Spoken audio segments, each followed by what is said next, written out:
Salut à tous et bienvenue dans ma 28e vidéo de formation GUI05 pour les développeurs Java.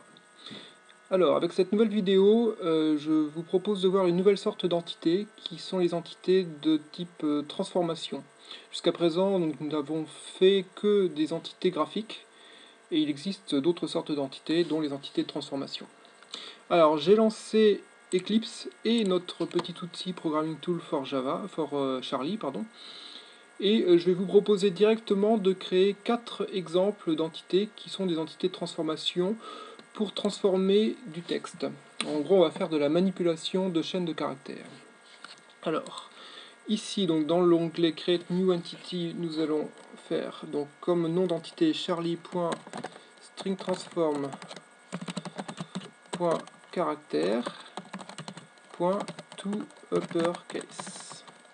Et comme nom de classe, nous allons faire string transform to uppercase. Voilà. Alors, dans les caractéristiques, cette fois, nous choisissons transform. Et comme multiplicité, nous allons prendre cette fois unique.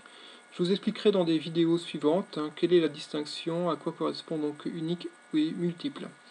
Et une fois que nous avons renseigné tout ça, il ne reste plus qu'à cliquer sur Generate. Voilà.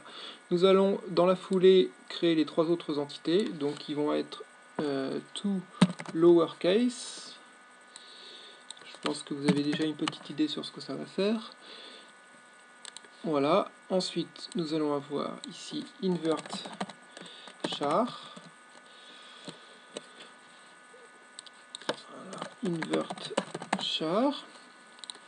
Et enfin, shuffle char. Generate. Voilà. Donc une fois que nous avons généré donc les 4 entités, nous retournons sur notre projet Eclipse à la racine et nous appuyons sur F5 pour rafraîchir le projet. Voilà, et là nous avons nos 4 nouvelles entités dont le code source a été généré. Alors nous allons commencer par celle-ci, donc lowercase.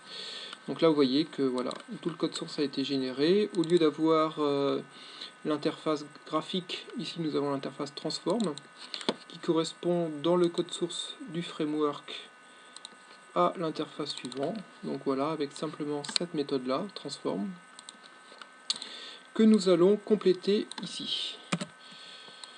Donc vous allez voir, c'est extrêmement simple. La première chose que nous faisons, c'est de caster notre valeur d'entrée en chaîne de caractères. Et en sortie, nous renvoyons s.toLowercase. Voilà. Ensuite, eh bien, nous allons faire toUpperCase qui est sensiblement la même chose. Sauf qu'au lieu que ce soit ici lowercase, ça va être uppercase. Voilà. Donc ça c'est fait. Ensuite, nous faisons invert char. Donc il va être un tout petit peu plus compliqué, mais bon, ça reste raisonnable. Nous allons cette fois utiliser un string buffer pour stocker la chaîne de caractères d'entrée. Voilà. Et en paramètre, dans le constructeur, nous passons l'objet que nous castons en string. Et en sortie, nous renvoyons reverse.toString. Donc là, nous avons renversé l'ordre des caractères dans notre string buffer ici, et nous renvoyons l'objet string correspondant. Voilà. Et enfin, shuffle char, qui est la plus compliquée. Voilà, donc cette fois nous avons besoin de 2 string buffers, un string buffer en entrée et un autre en sortie. Voilà.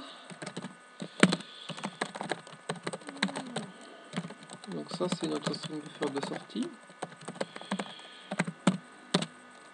Alors, nous allons faire une boucle while, tant qu'il y a des caractères dans notre string buffer d'entrée.